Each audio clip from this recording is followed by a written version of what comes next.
Yep. So first of all, I'd like to obviously thank you for your contributions to nutritional research. It's been amazing following you for so long, and we are all the better for it. So I'm looking forward to your new book as well. So yeah, just a big shout out, not just for being on my podcast, but in general for all the work you've done, and really, really appreciate it. So thank you.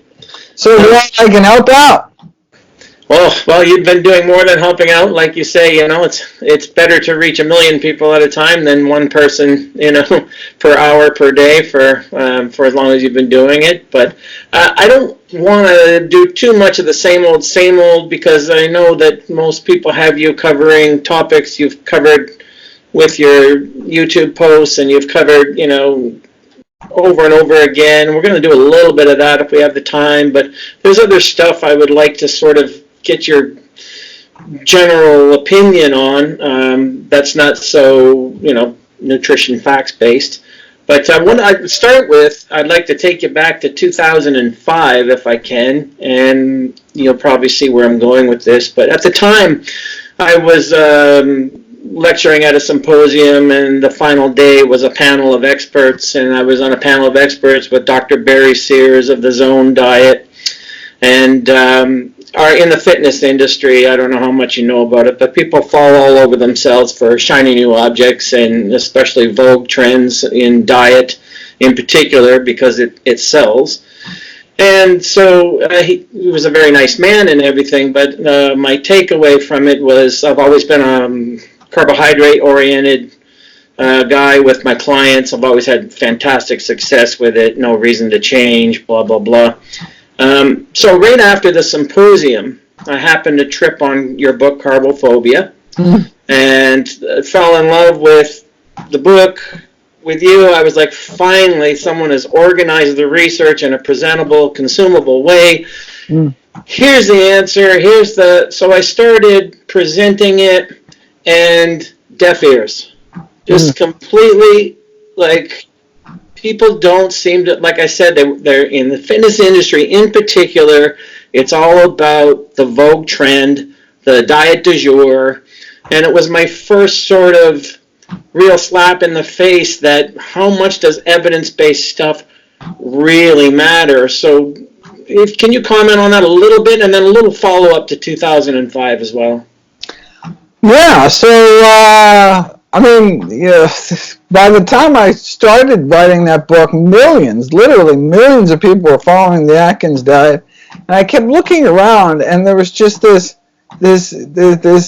gap between what the science was saying and what people were spouting off in these popular press books, and I was like, God, someone's got to just bridge that gap, just show what the science says. Nobody did it. So finally I said, damn, no one's gonna do it, I'll do it.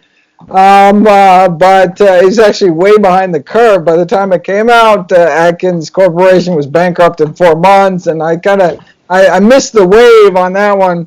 But you see the same thing with like the ketogenic diet, which is just repackaged Atkins. Yeah, I was just gonna say I've referred to keto as just Atkins in an evening gown. What it is? Where am I off on that?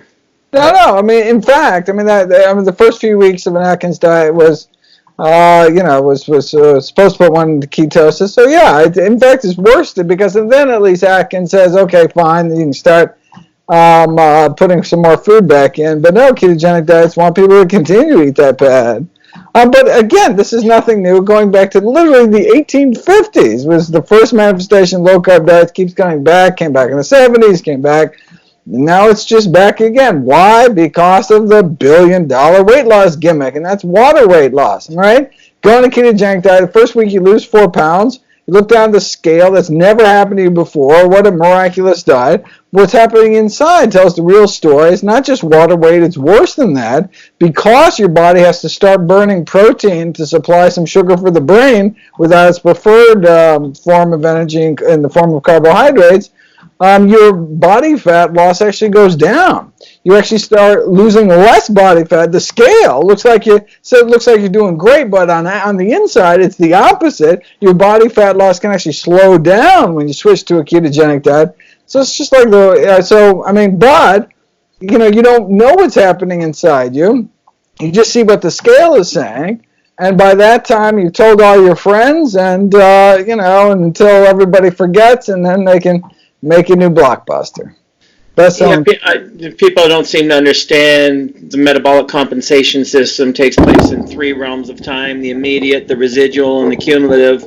And every diet that seems to come round and round again is all about the immediate. I was traveling last week, and I happened to have I was just channel surfing while I was packing my luggage, which I'm sure you're used to, and I had the shopping channel on, and there's these 2 ladies, the keto lifestyle, and they used every buzzword known to man. They had every prepackaged, keto greens, powder, and God forbid you to eat your greens, right. But, buzzwords of metabolism. But even the so-called keto doctors, keto scientists, there's a lot of wannabe Atkins replacements out there who misrepresent metabolic reality. They mistell the story of fat burns and a carbohydrate flame. Can you comment on that a little bit? Not on their mischievousness, but on the metabolic reality of fat burns and a carbohydrate flame. Yeah, you can. In my new book, I talk about I talk about this whole controversy. One thing I found. So of course, there's the Kevin Hall experiments, which experimentally falsify this whole carbohydrate insulin theory that Taubes and others put out. But I wasn't familiar. One new thing that I found was this Vermont inmate study. There's this famous study done in Vermont prison. On experimental obesity. So what they wanted to do is they wanted to increase people. They wanted to see. Normally, you do weight loss studies, but they wanted to see, what happens when you make people gain weight. Yeah, so they overfed them. Yeah, I know. So they overfed them so much, so they wanted to increase their body weight by 25%, and so they found like 10,000 calories a day. And what they found was, to get the same approximate 30-pound weight gain, to get that, they had to feed on a regular kind of mixed diet. They had to feed 40,000 extra calories. No, 140,000 extra calories. But if you just do it with adding fat to the diet, you can get away with 40,000 calories. So basically, it takes 100,000 calories more to create the same amount of body fat if you do it without if you do it without fat, if you do it with a regular diet. So, but fat is so potent at increasing body fat. It's so fattening that you can basically make 100,000 calories disappear by putting people on lower fat diets. And by nature, higher carbohydrate is the protein-sparing nutrient there. Right. Right. We can talk about all the interesting biochemistry, but the bottom line is that we should eat healthy foods. We should center our diets around whole plant foods, whether they be high carbohydrate, low carbohydrate, high fat, low fat, whole foods that grow out of the ground. These are our healthiest choices. Is there anything that I had T. Colin Campbell on my podcast a while back, who also spoke very highly of you. I don't know if you've met him yet at the time. Yeah. Okay, good. At the time he hadn't met you yet, he was looking forward to it. We talked to him about, the whole paradigm shift from the research, having grown up on a dairy farm himself and then doing his research in the China study and what that informed him about dairy. Was there any kind of paradigm shift for you in your research, something where you went, wow, I wouldn't have expected that, this takes me over here now? Is there anything like that stands out to you, that your research where you just went, wow? Huge amount of stuff. And so just in this new book, this whole, there's been revolutions in epigenetics, Your genes are not your destiny. The revolutions in the microbiome, how much our good gut flora can affect our immunity, mental health, all sorts of things. But the revolution I was unaware of is chronobiology. So the 2017 Nobel Prize in Medicine, right, went to this understanding of these clock genes in peripheral tissues. Unbelievable stuff, how literally the exact same foods at different times of day have different effects. And so 2,000 calories in the morning is less fattening than 2,000 calories in the evening. The exact same calories. I mean, it's just absolutely remarkable. They do studies on. You can look at self-poisonings for suicide. People that drink pesticides or something, and they're twice as likely to die. Whether you drink the same amount of poison in the morning or the afternoon. Chemotherapy can be 5 times less toxic, twice as effective, taken at the right time, to your circadian rhythms.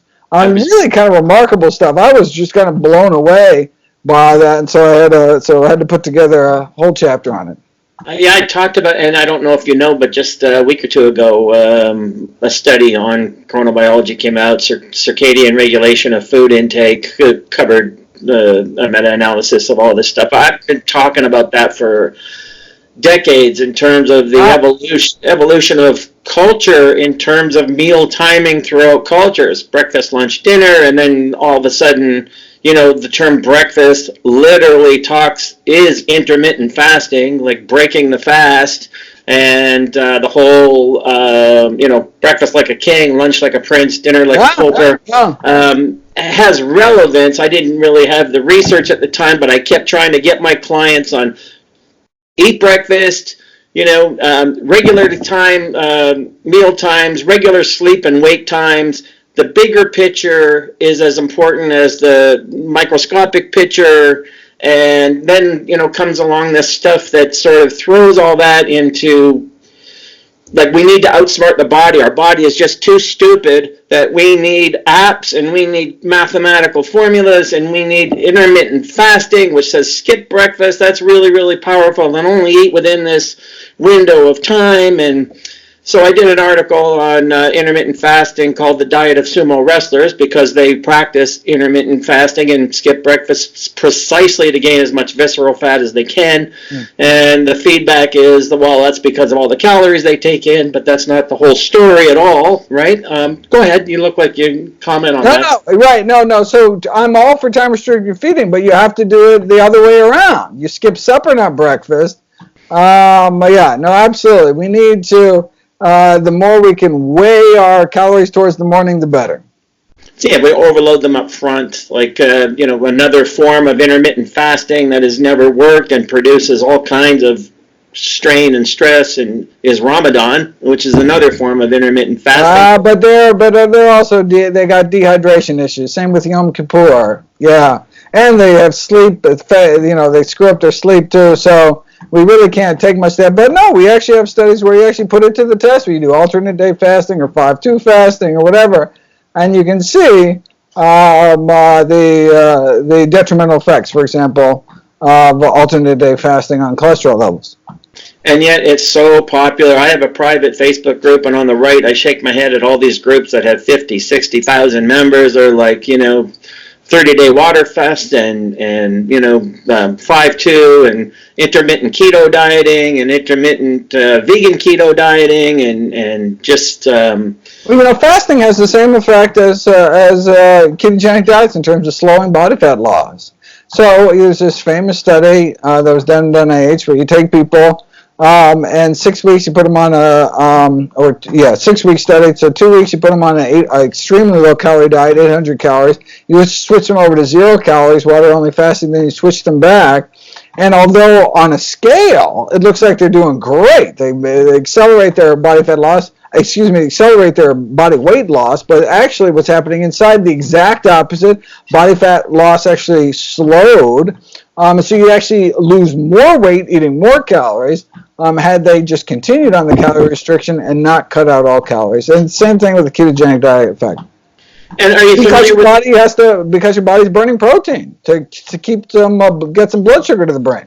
Now, I did see, so now ketosis increases cortisol. Is that like, is there evidence that, this is a systemic kind of stress that the body's not meant to go through for a long period of time? Is there anything on that, or? So a single meal of meat can boost your cortisol within hours. Whereas you switch people to a plant-based diet, you can decrease their cortisol levels. You can measure it in the hair, so you can get average cortisol levels over a few months. But yeah, high cortisol levels associated with increased risk of abdominal obesity. People with Cushing syndrome, for example, have abnormally high cortisol levels, and they get this very characteristic type of obesity, accumulating some of the most dangerous fat. So yeah, we want low cortisol levels, and we can do that by cutting our consumption of animal protein. And along those lines, then, I want to throw at you, because I'm in the fitness industry, in the weight loss game, physique transformation game, all the buzz stuff, right? Like I've done 2 webinars on the futility of branched chain amino acids. Again, falling on pretty much deaf ears, and every time you preach against, it's not futility; it's the deleterious effects. Right. Can you do a little bit about leucine and why would you want to go out of your way and overdose yourself with the branched chains? Because it increases your insulin resistance. Just the leucine in particular, or all three? All the branched chains. All the branched chains. But you can, you can, just like if you infuse fat into people's bloodstream, you can cause instant insulin resistance. Same thing if you infuse branched chain amino acids. And when it comes to whey protein powder? So whey protein is high in these branched chains, high in these sulfur-containing amino acids like methionine, and which is, no good for longevity. In terms of increasing TOR activity, the engine of aging enzyme, increasing IGF-1, insulin like growth factor 1. These are things, if you're interested in longevity, that you want to decrease in your body. And I still see on the shelves, part of the main fitness industry, even at Walmart, you can just walk down the supplement aisle and shake your head, but it's all about what sells, right? If you can make $1 million, you're in, you're out, and the evidence doesn't really matter. But they're still selling L-carnitine as a major component of fat-burning complexes. And can you tell people about L-carnitine in a way they can understand and why that? Carnitine is necessary for basically. Carnitine palmitoyl transferase is an enzyme that shovels fat into your mitochondria, the little power plants within your cell. So you need carnitine. That's why your body makes all you need. And of course, the cow's body makes all it needs too, and you can get extra by eating the cow too. But the question is, does getting more actually help? And there's no good evidence to show that getting preformed carnitine in our diet gives us any benefit. Now, 1 in a few tens of thousands of births are actually born with a birth defect where you can't make carnitine. And in those people, they need to eat meat or they die. They need to take carnitine supplements or they die. But for the other 99.99% of folks, they make all they need. That's why you don't need to take cholesterol. You don't need to eat cholesterol. Your liver churns out as much cholesterol as you need. Boy, yeah. I'd love to get into that one, but there's other ones I want to get into. There's rationalizations about plant-based protein in the fitness industry. The most common ones I hear is, the plant-based proteins are wrapped in cellulose, and your body can't break them down in the right time through the transferring as it transfers through the gut, therefore it's not bioavailable. And then tannins, they're arguing about tannins, and it's just circular logic. But can you knock those down for me? Well, so first of all, you don't need. No one should be eating protein in powder form, in supplement form. Right? They should be eating whole foods. But look, you could do nitrogen balance studies and show the bioavailability of various plant proteins, and even when taken as nature intended in whole form, like eating legumes, beans, split peas, chickpeas, and lentils,